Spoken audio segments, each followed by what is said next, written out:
Olá, boa noite. Estamos começando mais um programa TV Com Tudo Mais. E aqui comigo está a doutora Paula Paz. Doutora, boa noite, obrigado pela presença. Boa noite, obrigada pelo convite. Doutora, quando a gente fala em saúde bucal, muita gente acha que a pura e simples escovação diária basta, mas existem alguns cuidados, tanto que por isso a senhora tem acompanhado e faz, sim, esse serviço da ONG. Queria que você contasse um pouquinho para a gente desse trabalho. A Onça Sorriso nasceu quando eu ainda estudante de odontologia, em 98, comecei a levar para comunidades carentes os kits de higiene bucal. Só que em alguns lugares a gente chegava, acabava parecendo que saúde bucal era um luxo, porque não tinha alimento, não tinha material de limpeza, não tinha condição básica de sobrevivência e a gente falando de saúde bucal. Então, foi ganhando força um outro olhar para essas comunidades carentes, né? Hoje a gente trabalha em instituições de crianças que esperam por adoção, com idosos carentes também, no próprio hospital infantil, que hoje a gente tem uma sala, justamente para a gente mudar o olhar. Porque aí quando a gente chega para falar da saúde bucal, tem outro problema, o medo de dentista. Então, cada vez a gente tem um outro problema social para trabalhar. Porque quando chega um paciente no nosso consultório, ele já procura um atendimento independente da faixa etária. Agora, numa comunidade carente é diferente, já tem um estigma que é normal perder dente, é normal ter cárie e que o dentista é o vilão da história, né? Então, até mudar essa filosofia, a gente tem um trabalho lúdico-educativo de base, né? E a gente vê que está formando umas gerações diferentes. Tem uns números bastante interessantes aqui, a ONG já atendeu mais de 30 mil crianças, 5 mil idosos. Como é que foi esse trabalho, assim, né? Na verdade, não foi da noite para o dia, já são alguns anos aí. São 16 anos já, né?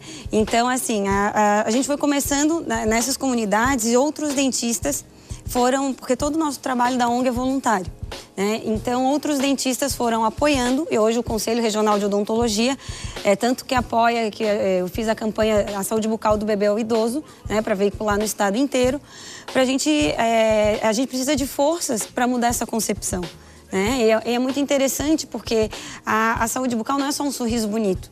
A nossa concepção da saúde bucal é um sorriso branco bonito para o nosso convívio social. Lá, nessas bases que tem tanto problema social, é manter os dentes na boca saudáveis e rígidos pura e simplesmente. Aí a gente tem idoso que tem problema de saúde bucal nos restos radiculares muitas vezes, tendo problema respiratório, acabam internando por muito tempo no hospital. Então a gente já tem um problema maior de leito em hospital, o Estado também vai ter que ter muito mais recursos para isso e é complicado. A senhora acredita que o principal problema ainda é o medo, digamos, que os idosos, até as crianças, têm daquele barulhinho quando alguém vai ao consultório do dentista? Ou claro que é uma questão também de acesso, né? Eu te falo com categoria que o medo de dentista, ele vem pelo pai e pela mãe tratar o dentista como uma forma de punição. Porque a gente tem experiência de crianças de 2, 3 anos que tiveram trauma, que bateu com a boquinha, que foi bem complicado. Chega ao consultório, se ela não tiver contenção, se for um atendimento normal, ela vai chorar, porque ela está num quadro de dor. Mas se ela for bem conduzida, não existe o trauma, né? Ela pode ter uma memória sensorial complicada para aquela parte da boca que pode transmitir isso, mas a maioria das nossas pesquisas e até da epidemiologia mostra que os pais falam, se não escovar bem, vai ao dentista. Então, isso vai ficando para a criança. Por mais que ela esteja sendo acompanhada por um bom profissional, isso acaba entrando de alguma maneira. Então, essa é a pior parte, né, na criação de colocar o dentista como punição. A gente tem uma foto aí agora que o pessoal colocou. No caso dessa senhora, qual que era o problema, assim por dizer? E se esse problema dela é o problema mais comum que se repete nos demais? Eu nunca atendi idosos, né? Eu comecei atendendo criança, porque a gente, enfim, eu venho de família de educadores, tinha escola e tudo mais. Hoje eu acabo atendendo mais uma parte estética e os problemas sociais na ONG, né? O idoso foi assim, nessa trajetória, eu tive alguns pacientes que foram a óbito por AVC e aquela história tinha dentes ainda na boca, perderam por doença periodontal, foi ficando mole o dente e acabaram, não tinha mais prótese, aí começa que não mastiga direito, então todo o processamento do alimento já é mais complicado. E isso acabou sensibilizando, porque a gente tem um vínculo com o paciente, então acaba não vendo tanto, mas ainda mais quando é um idoso ou uma criança, a gente tem um vínculo maior. E aí a gente vê, poxa, as pessoas em casas de repouso ou alguma coisa assim têm que cuidar de uma forma diferente da saúde bucal.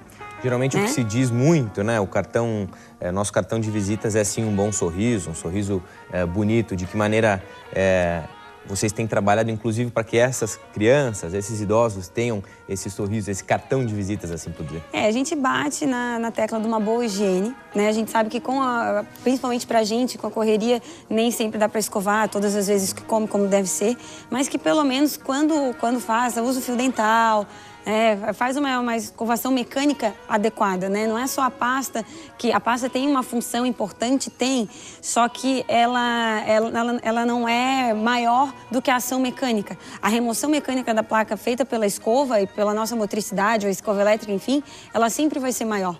Então, quando fazer bem caprichado. E a gente sabe que tem horários que vai comer mais doce, hábitos também de estresse do bruxismo, que hoje também a gente vê uma epidemiologia nos adultos muito forte de bruxismo pelo estresse. Então, ocorre também fratura de dente, não é só a cárie que quebra dente, as fraturas vindas do bruxismo também. Então, e no idoso, manter os dentes que ele tem com uma higiene adequada, né? Se tem mais propensão a tártaro por causa de medicações que eles fazem uso, fazer limpezas mais frequentes no dentista, isso ajuda bastante. Tem muito adolescente que acaba tirando, algum momento, essas pelezinhas da boca. De que maneira isso funciona, assim, a senhora tem visto? Que como um hábito deletério? Isso. A gente não... Isso, para o dentista intervir, a gente tem alguns aparelhos que protegem a mucosa labial, que ela vai fechar o paciente fecha por fora e acaba impedindo um pouquinho, né? Mas aí volta na questão da ansiedade, porque, por exemplo, a mesma coisa do bruxismo, eu consigo tratar o dente, mas eu não trato o estresse que está causando. Quando o adolescente tem isso também, da mesma forma, a gente pode evitar o dano de não estar fazendo a lesão e ela estar se repetindo para formar uma úlcera. Porém, eu não estou mexendo na causa. O que acontece muito é que hoje se procura o dentista, assim por dizer, mas quando se tem um problema, né? Na verdade, o foco devia ser a prevenção. A prevenção. E em tudo, né? Porque o paciente, ele não sabe o diagnóstico que ele tem. Da mesma forma que muitas vezes não sabe que tem um bruxismo, não sabe que tem um hábito repetitivo como esse de tirar a pele. Então, ele precisa de um diagnóstico adequado. E para isso, ele precisa da consulta preventiva. Por falar em bruxismo, a gente tem uma foto ali, pedi pro pessoal da produção colocar. Queria que a senhora explicasse, assim, essa boca, o que tem de errado aí. Esse já foi bem destruído. Na verdade, são dentes rígidos, tá? A gente vê um desgaste grande por atrição. E, às vezes, não é só o atrito do ranger, porque tem vários tipos de bruxismo. Às vezes, a pessoa só tranca, que tem mais dor, mais trincas. E esse com desgaste que, às vezes, está associado a uma alimentação mais ácida. Uma ingesta muito alta de frutas cítricas, abacaxi, laranja, e acaba que o ácido da alimentação normal com a atrição vai desgastando muito o elemento dental. Não quer dizer que não pode comer essas frutas, pode, porém, a escovação deve ser feita ou faz o flúor antes, né, e não escovar imediatamente após. Nós temos uma outra foto sobre um excesso de clareamento. Queria que a senhora desse uma olhada e pudesse falar sobre essa situação, já que quem nos enviou a foto não temos a foto, mas parece que essa foto tirada seria de uma espécie de que, em função desse excesso de clareamento, por ter os dentes muito brancos, assim, por dizer, essa pessoa teria sido motivo de chacota. De que maneira a senhora vê essa situação? Olha, até me surpreende essa pergunta, porque a necessidade estética da maioria dos pacientes hoje é querer ficar com o dente quanto mais branco, melhor. Né? Então, isso vai depender de onde ele está inserido. Porque se tu perguntares para uma artista que cor que ela quer deixar o dente, ou do pessoal que trabalha na televisão, branco, branco, branco, branco. O pessoal da produção disse que foi o Gustavo Lima, o cantor, o sertanejo. Acho que, claro, que daí a gente sabe que como trabalha com celebridade, a mídia acaba também polemizando um pouco e acaba tirando uma onda, digamos assim. Mas deve ter tirado uma normalmente onda. não é só clareamento, não. Aí são tratamentos estéticos, possivelmente, tá? Não vi o caso, mas eu imagino que seja algum tratamento estético associado a lente de contato ou porcelana, uma faceta cerâmica. Tá aí a foto, doutora. Ficou muito branco. Acho que nas redes sociais aí, os fãs ou os corneteiros de plantão que provavelmente devem ter falado um pouquinho aí. Ele não gostou, com certeza. Eu te confesso que eu não sei como ele estava antes, né? Eu sou meio desligada desse meio artístico, mas se eu ver a foto dele anterior, provavelmente a gente consegue ver se tem uma reabilitação cerâmica junto. Porque quando tem um branco opaco estourando como está esse aí, a gente vê que não tem translucidez. Provavelmente não é o dente natural. Dificilmente é possível chegar nessa situação caso a pessoa faça o clareamento? Num branco opaco, sim. Porque o dente ele tem diferentes matizes e, além disso, o esmalte tem uma translucidez, quando incide a luz, muito diferente da dentina. Então, ele não pode chapar na mesma cor, né? Pode ver, o pessoal da iluminação fala disso com mais propriedade, inclusive, que eu. Né? Então, a gente vê que para ele transmitir na mesma tonalidade, não é possível. Já a cerâmica, não. Imagina um filete fino de cerâmica na frente do dente.